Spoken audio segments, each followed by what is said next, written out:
On va donc s'intéresser avant ces mesures conservatoires annoncées contre des membres du gouvernement. On s'intéresse à cette sortie médiatique de la convergence des partis politiques qui ont pris part au dernier dialogue interguinéen. Ils s'insurgent contre la sortie de Baouri chez nos confrères de RFI, Lamine Moïma Sissi. Oui, c'est vrai que la sortie de Baouri continue de fracasser sur le chemin. Et parce qu'il a fait une annonce forte qui confirme ce qui a déjà été dit par le général Mamadi Doumbouya en d'autres thèmes dans son discours de fin d'année, comme quoi il n'y aura pas de retour à l'ordre constitutionnel à la fin de l'année 2024. Alors Baouri, il est arrivé, il a soufflé dans la même trompette. Alors ce qu'on lui reproche, c'est le fait de ne pas préalablement s'entretenir avec les acteurs. Dans tous les cas, je crois que ce n'est pas ça le problème. Voilà, donc parce qu'on aurait dû avoir la même réaction quand le président a fait cette annonce, mais les gens sont restés de marbre. Et moi, mon problème, c'est par rapport à la convergence. Les gens tombent à bras raccourcis sur cette coalition. La coalition, elle est dans son droit. C'est cette coalition qui s'est déplacée ici pour aller jusqu'à Abuja. Oui. À ses frères, parce qu'ils l'ont dit ici, ça n'a pas été démenti. Pour aller demander et savoir comment les choses se passent. Et on leur a dit comment les choses se passent et ils sont venus informer l'opinion. On n'était pas informé de ce qu'ils sont venus nous dire. Personne n'était informé de cela. Et c'était dans le cadre du suivi du chronogramme dynamique. Mais au-delà, on l'a toujours dit, c'est les conséquences de la formation de ce gouvernement, du fait qu'on n'a pas ouvert ce gouvernement. La frustration. Et ça, c'est normal. On fait de la politique. Ça, vous le savez, Marouane. Et ceux qui sont aux affaires ne sont pas politiques. On fait de la politique. On fait de la politique pour la gestion des affaires publiques. On fait de la politique pour avoir quelque chose. C'est une stratégie, c'est un choix.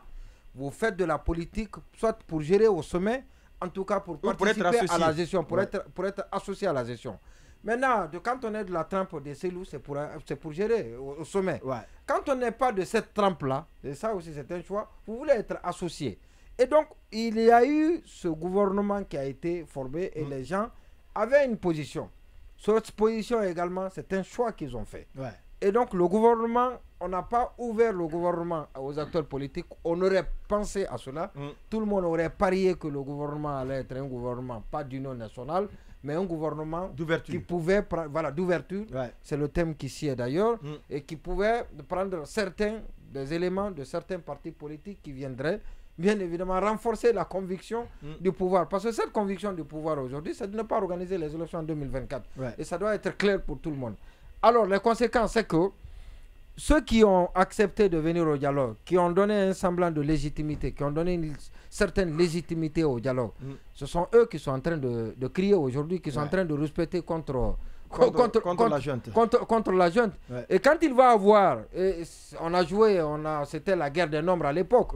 Donc on dit non, il n'y a que 3 partis et tous les autres, l'UFDG, l'UFDG, on les a caricaturés en plus, que c'est des gens éternels mais ce sont frustrés, toutes les organisations socio-professionnelles qui ont pris part, qui se montrent furieux contre... Alors, maintenant, aujourd'hui, ce qui va se passer... Maintenant, les éternels frustrés qu'on a pu classer, qui sont les 3 grands partis, ils ont jeté dans les bras de ces éternels du fait de la gourmandise dans la formation du gouvernement.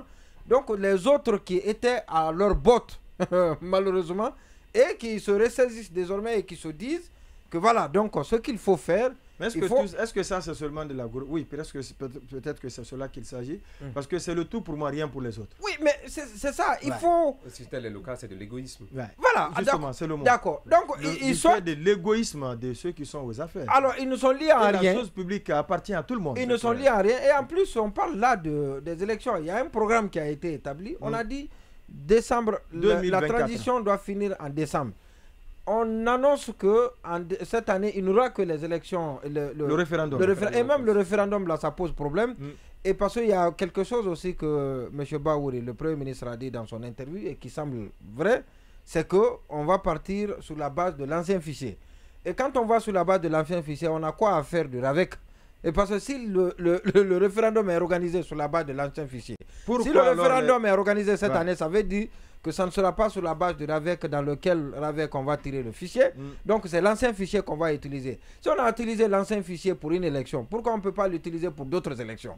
Donc il y a tous ces problèmes-là qui doivent être débattus. Et on peut pas continuer à. Et donc, est-ce que cette élection, est-ce que le référendum même aura lieu? C'est la grosse question qu'on se pose. Le référendum même qui a été promis là, est-ce qu'il aura lieu? S'il a lieu, c'est qu'on est en train de mettre un tiret sur un des programmes phares qui tient à cœur la transition, qui est le RAVEC. Oui.